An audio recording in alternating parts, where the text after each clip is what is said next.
আবারও ইংল্যান্ডে একটি এশিয়ান পরিবারের উপরে পুলিশের বর্বরোচিত হামলার অভিযোগ উঠেছে। যদিও এখন পর্যন্ত পুলিশের পক্ষ থেকে কোনো বক্তব্য দেওয়া হয়নি, কিন্তু যেই ভিডিওটি ভাইরাল হয়েছে সেটি গতকাল 23 জুলাই ম্যানচেস্টার এয়ারপোর্টে টার্মিনাল 2-তে এই ঘটনাটি ঘটে। এখানে একটি পাকিস্তানি পরিবার, তারা টার্মিনাল 2-তে অবস্থান করছিল।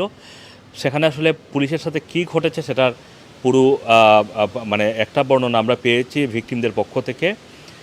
সম্ভবত যে বয়স্ক মা, তার সাথে পুলিশের একটু ধাক্কা লাগে, সেই ধাক্কা লাগাকে কেন্দ্র করে উনার সাথে উনার যে দুই সন্তান ছিল তারা প্রতিবাদ করলে পুলিশ তাদের উপরে ভয়াবহভাবে চড়াও হয়, তাদেরকে ট্রিজার দিয়ে মাটিতে ফেলে রাখা হয়। তাদের উপরে পুলিশ কিভাবে অ্যাটাক করেছে, বারবার কিক মারছিল এবং সেই বয়স্ক মা দুই সন্তানকেই সেভ করা বা বাঁচানোর চেষ্টা করছিলেন। এটা খুবই, এবং এটা এই ঘটনার অনেকেই সাক্ষী। তবে এই ভিডিওটি ভাইরাল হওয়ার পর থেকে এটা কিন্তু যে পুলিশের যে ইউনিটটি করেছে গ্রেটার ম্যানচেস্টার পুলিশের ব্রাঞ্চের, সেটা কিন্তু মূলত আমরা যারা জানি যে এয়ারপোর্ট সিকিউরিটির ভিতরে সাধারণত কাউন্টার টেরোরিজম পুলিশ থাকে।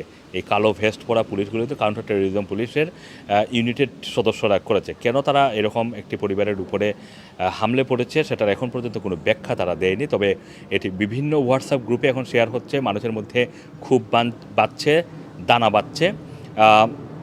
আমরা কথা বলেছিলাম যে একটি মেইনস্ট্রিম গণমাধ্যমের সাথে, যাদের সাথে আমাদের যোগাযোগ আছে, তারা পুলিশকে চেজ আপ করেছেন। আমরাও পুলিশকে একটা ইমেল করেছি, কিন্তু এখন পর্যন্ত পুলিশ